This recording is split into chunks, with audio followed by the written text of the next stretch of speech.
Number 5. Luca Magnotta. Canadian Eric Newman, also known as Luca Rocco Magnotta, was an amateur model / gay porn star. He lands in the number 5 spot on this list for the nightmarish murder of Lin Jun, a Chinese international student and also the lover of Magnotta. Luca Magnotta invited Lin Jun to his apartment on the night of May 15, 2012 for some good old-fashioned R&R. That night, Lin Jun was drugged by Magnotta, putting him into a barely conscious state. Magnotta then tied Lin Jun's limbs to the corner of his bed. Magnotta would go on to slash Lin Jun's throat, causing him to bleed out. But it doesn't end there. Magnotta then continued to repeatedly stab the lifeless body of Lin Jun roughly 89 times. Oh yes, it gets worse. Magnotta then began to have sex with the cold, limbless torso of Lin Jun. After that, Magnotta began to cut off pieces of flesh from Lin Jun's body and ate them like chicken nuggets. However, the sickest part of all of this is that Luca Magnotta filmed all of it and uploaded the video to the internet with a video titled "One Lunatic, One Ice Pick." The video is so terrible that I will definitely not post a link in the description. Just kidding, I'm definitely going to post a link to the video in the description below. Number 4. Catherine Knight. Catherine Knight and John Price were Australia's happiest couple. Well, not really. Their relationship was quite the abusive one.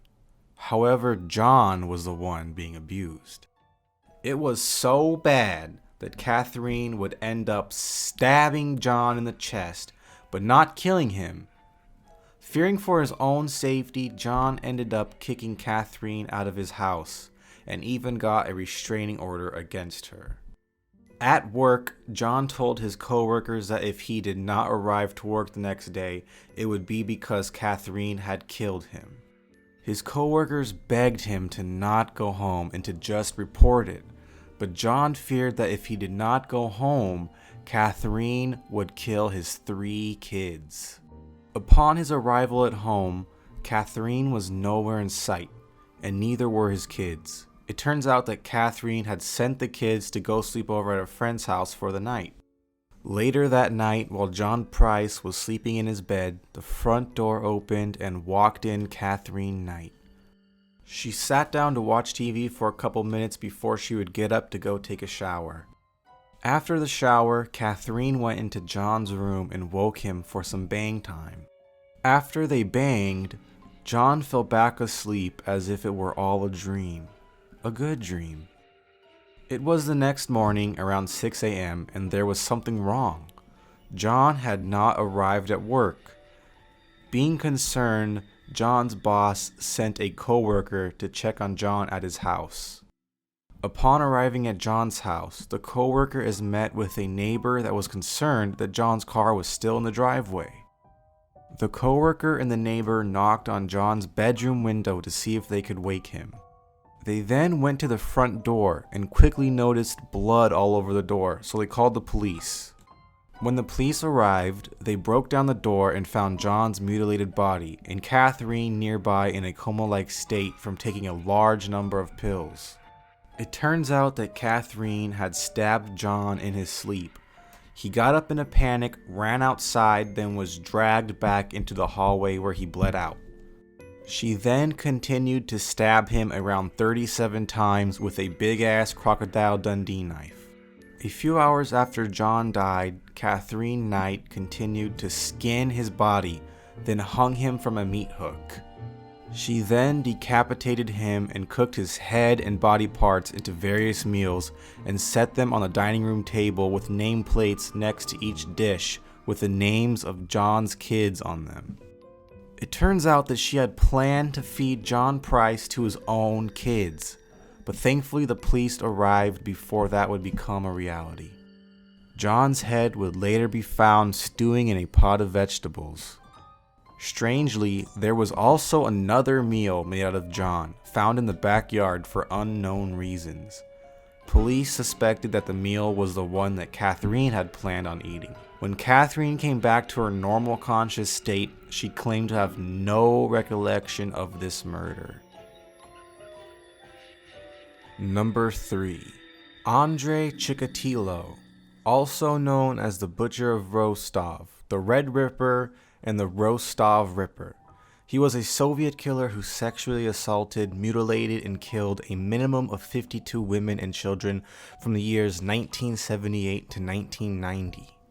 It all started at a young age when Andrei would commit his first sexual assault against one of his pupils.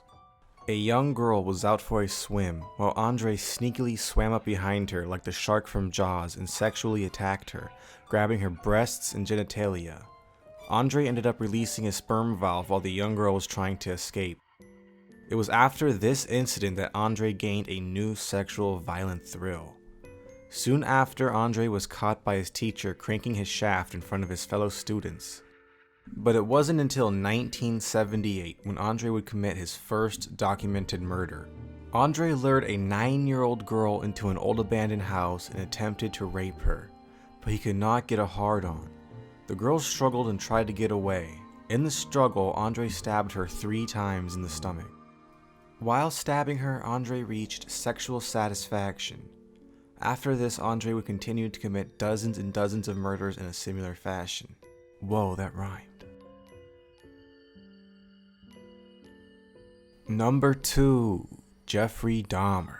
You probably already have heard of Jeffrey Dahmer, but he rightfully lands the number 2 spot on this list for his horrific crimes. Known as the Milwaukee Cannibal or the Gay Cannibal, Dahmer was a sex offender, a rapist, murderer, necrophiliac, and you guessed it, a cannibal. His victims consisted of about 17 men and young boys between the years of 1978 and 1991. At a young age, Jeffrey Dahmer found himself only to be attracted to other men, but when he thought about having sex with men, he would also think about killing them. Right after graduating high school, Dahmer decided to engage in these evil thoughts. He picked up a hitchhiker, Stephen Hicks. He took Hicks back to his parents' house, where he would begin to get him drunk. When Hicks attempted to leave the house, Dahmer struck him over the head with a barbell, killing him. Dahmer then dismembered the body, placed the limbs and torso in plastic bags, and buried them in the woods behind the house. Around this time, Dahmer was suffering from a drinking problem. He would even bring a styrofoam cup full of hard liquor to school. He would then later join the army, but he was discharged for alcoholism. Later in life, Dahmer's thirst for blood would spiral out of control. He would pick up young men from various gay hangout spots, take them home, and then Cosby them by spiking alcohol with heavy drugs. In their coma-like state, he would strangle them to death. And then he would have sex with the corpses before dismembering and disposing of the bodies. He would also put the heads and limbs of his victims in his refrigerator for later consumption. A common trend for Dahmer was removing the genitals or skulls of his victims, and he would keep them as trophies. He would also take Polaroids of his murders through the various stages of the killing process. Dahmer would look at these photos while he played with his little sausage later. Dahmer's reign of terror would soon come to an end on July 2nd, 1991. 2 Milwaukee policemen came across a dazed and confused African-American man named Tracy Edwards. The man had a pair of handcuffs dangling from his wrist. The officers went up to the man and questioned him about the cuffs. Tracy said that some weird-ass dude drugged him. He awoke in Dahmer's apartment where Dahmer had offered to take the cuffs off. Tracy then managed to escape from Dahmer, where he would soon be discovered by the police.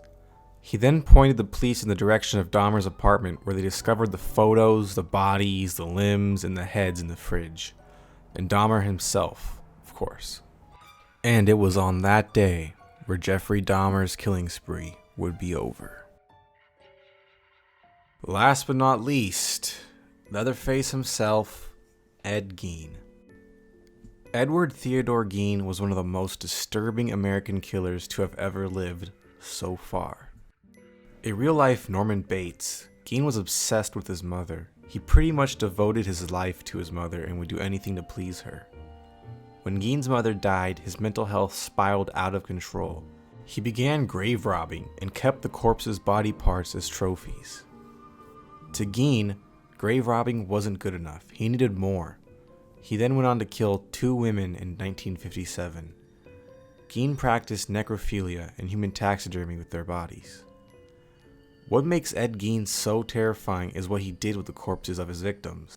He would hang the bodies of his victims up and fillet them like a deer. He would use their skin and body parts to create accessories, clothes, furniture, you name it. Some of these consisted of an apron made out of human skin, gloves made out of human skin, pants made out of human skin, and a belt made out of nipples, also a mask made out of somebody else's face. So I guess you can call it a face mask? And oh no, it doesn't end there. He also made a necklace made out of human tongues. He made a cereal bowl made out of a human skull, and a chair made out of human skin. Well, there you go. 5 gruesome ass killers. Thank you for watching. Sleep tight.